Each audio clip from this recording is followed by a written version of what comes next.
Well, hello, good people. Mark Holmes here, and as always, I want to say thank you all for watching, commenting, subscribing, and being part of the Joe Boo Sports Report. Without you guys, as well as you ladies, you know that this literally does not work. We're already open for business, and the football gods are awake here. I am back from the Red Brick House, and we'll be doing our live stream here tonight, 9 o'clock Eastern. I hope you tune in.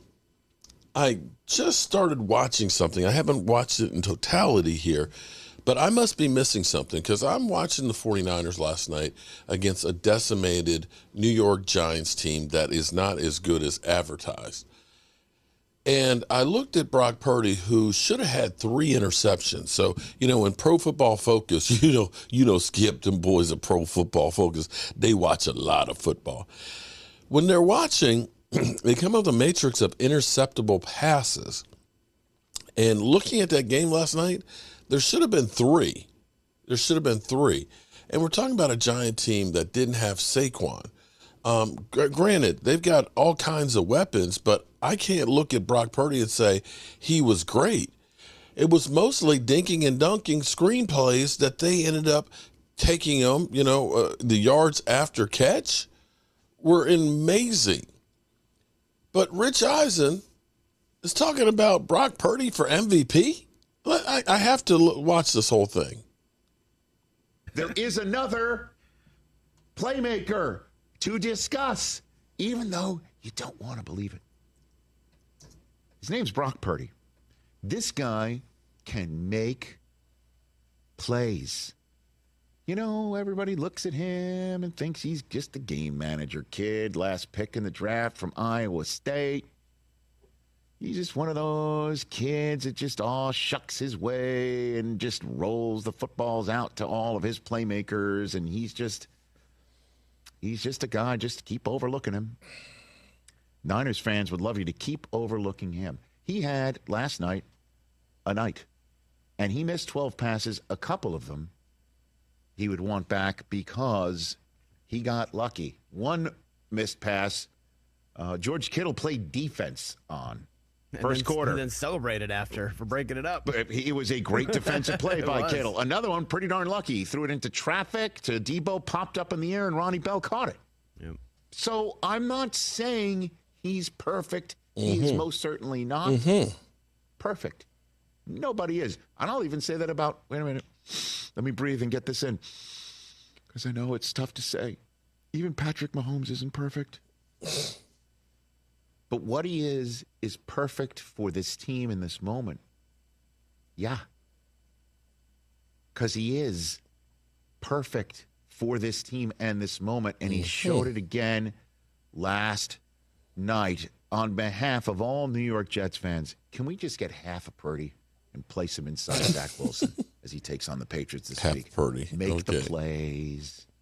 Don't make so many mistakes. Don't make too many mistakes. And last night, again, he made some mistakes. They didn't count against him. Is he lucky for that? Maybe. But he's also good. He's also good. One thing's for sure. Let's say this. He doesn't look like a kid who's struggling to come back from elbow surgery, is he? That I'll give you. That throw he made to Debo Samuel last night to make it a 30-point night, that throw he made where he threw it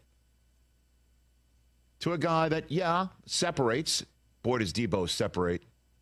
And sometimes he separates defenders from their will. But the throw he threw was perfect over Adoree Jackson. Perfect to the outside shoulder of Samuel, who caught it, touchdown. That was all she wrote. Kind of felt like it was all she wrote before that anyway, clearly. When you can run it with McCaffrey and Elijah Mitchell, and you can find Kittle. Last night, Purdy didn't have his, in the first 2 games, without question, his most productive receiver, Brandon Ayuk, wasn't out there. If they're putting up 30 with that defense, I'm telling you what, this is a major problem for the rest of the National Football League. This is what the head coach had to say about Brock Purdy's Am I missing something here? Night. Roll tape. some discussion about Brock maybe being a little off under pressure, but then he puts up his first regular season 300-yard game. You score 30, passer ratings over 111. I guess it's just this is what happens to a quarterback who's expected to win, maybe? Probably. I mean, I don't know. That's your guys' decision, how you guys want to talk about it. And it wasn't his best game, but I think Brock played well. I mean, he definitely wasn't perfect, missed a couple throws, but he also made a couple plays that I didn't think were there. So I was definitely happy with him. He's got to be out of his mind, out of his gourd. He's got to be, because again, it's game 3. We're marathoning. We're not sprinting, right? And anything can happen. Clearly, if there's any organization that knows anything can happen from week to week to change your fortunes, it's the 49ers. But he's got to be out of his skull happy about what's going on. Because, again, Purdy doesn't look hurt, doesn't look like he needs to be managed. Mm-hmm. He is good. He is getting the ball out fast. He's making accurate throws most of the time. Do you see a couple of those times to McCaffrey last night, how he leads him up the field? He gives McCaffrey a head of steam. Are you kidding me? Okay. Did I miss all that? Look it up, Chris. Did I miss all that? Nobody is talking about this kid for most valuable player.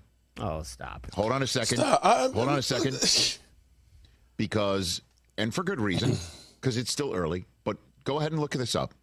Because what's part of a metric of somebody's value is not what he costs on the salary cap sheet and not what he's doing to take heat off. Because if Purdy was struggling, you know who we'd be talking about right now? Sam Darnold. We'd be talking about the kid who we're going to talk about briefly, I'm assuming, with Mike McCarthy later on, Trey Lance. What'd you do with him? All those draft choices. That's not even a remote whiff of a conversation right now in the Bay Area because of what he's playing. And you take a look, the fact that they can pay Bosa. Okay, I'm sorry. I just don't see Brock Purdy's play at MVP level. Does anybody else see the how he can have intercepted? We're talking about the Dallas Cowboys having a 40-0 against the Giants. No turnovers. The offense is efficient, and we hammered home.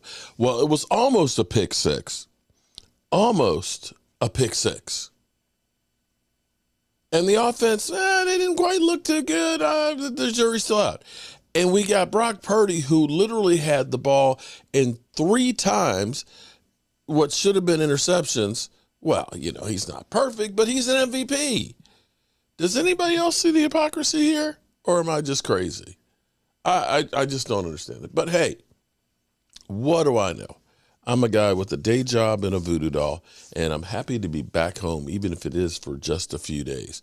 We will be ready for our live stream tonight. We may be doing something new for the studio over this weekend, so be looking forward to getting that together. And I got some running around to do. We've got the big sub to get tomorrow. And tomorrow, 5 o'clock Eastern, we'll be doing our live stream from here at Joe Boo's Man Cave and live streaming all day on Sunday. With that being said, I'm out. Peace.